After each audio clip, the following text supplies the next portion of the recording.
Hi. So, I recently left TikTok. This isn't a video about that, this is a unboxing video. But one of the things I wanted to do was a POV video, point of view video of soldering and electronics design and all that enjoyable stuff. So I thought, you know what, this is the age of smart glasses. So why don't I try getting one? And where do you go for cheap electronics? Well, honestly, I've been going to AliExpress for a while for things like microcontrollers and small electronic boards and that kind of thing. So I thought, are they any good for any real physical tech? Well, let's find out.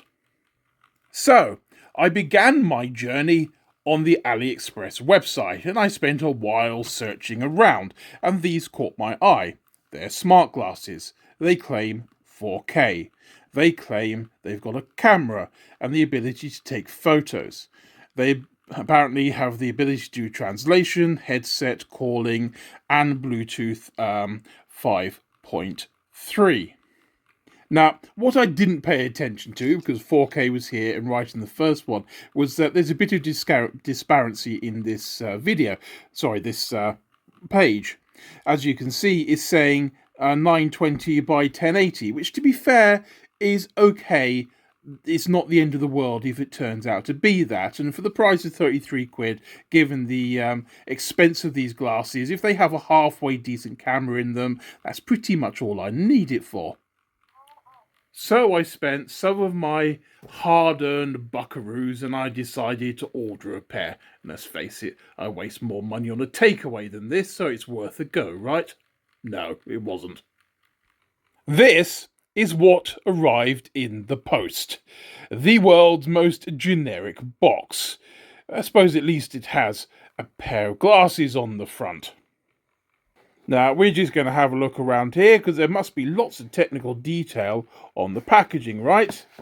Yeah, there's absolutely nothing at all. Even if you go on the back, there's no FC certificate, there's no description of the product. Apart from the picture of the glasses, this could literally be anything in here. So this probably isn't a great start. I'd imagine a company as popular as Xiaomi would have its branding on the box, and it will be a little bit more premium than this, or they'll just ship it in a bag, otherwise why bother?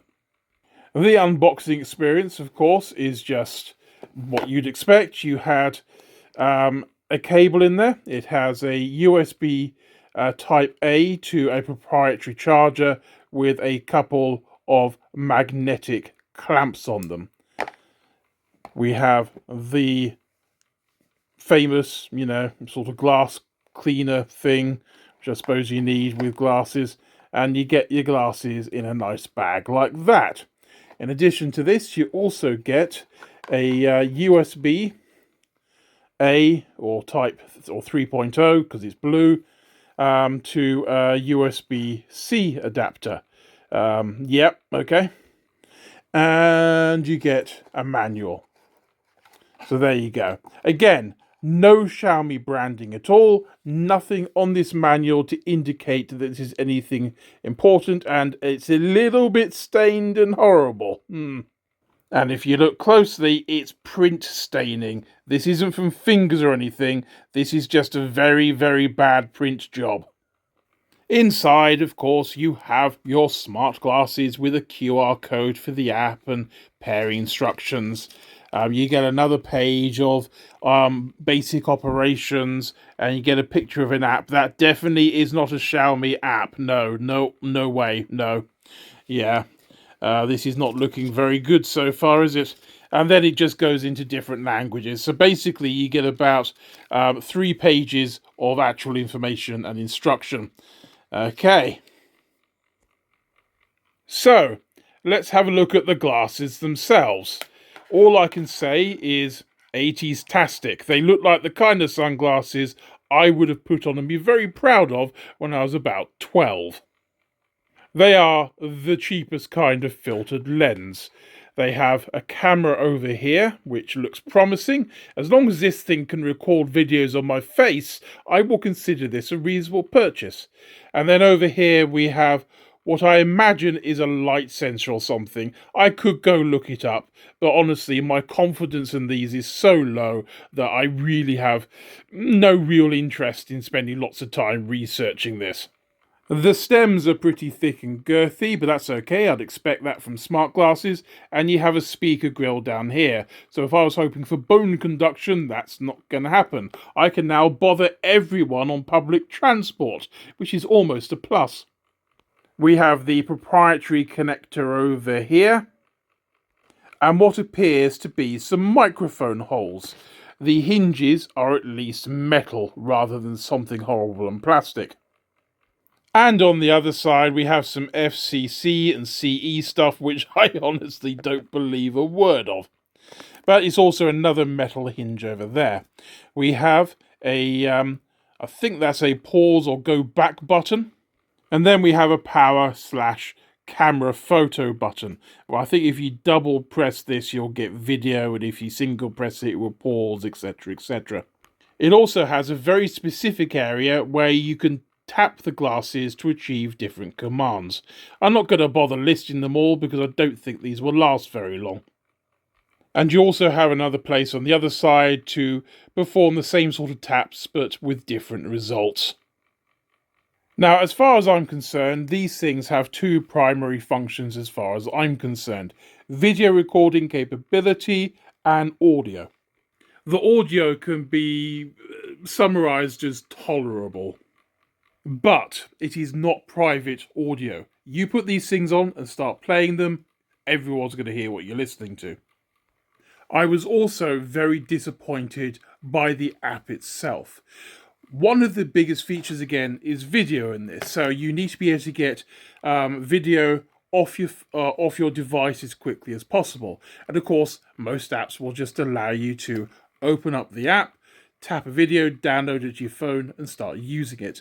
The app had no such functionality. It had a start and stop and streaming capability, but it had absolutely no ability whatsoever to actually download video content over Bluetooth onto your phone. So I plugged it in with the proprietary connector to my USB-C port, and my phone instantly rejected the device. Now what I can do is load it on my laptop, which means you're going to have to download any videos you make on this individually onto a computer. So to connect this, you just take your magnetic connector, Power on. and you can hear the speaker right there saying the power is on. Now, this phone has a remarkably limited amount of space. Look at that thing. 433 megabytes of storage. Wow. It comes up with a very simple flash drive file system. And if we go into video here, we'll see the video we made in glorious AVI. And the best thing I can describe for this is artifacty as heck. And for some reason, everything is brown. And the audio had no quality at all. Even though I'm shooting this video on my phone right now, the audio should be pretty reasonable, and most people will find that acceptable.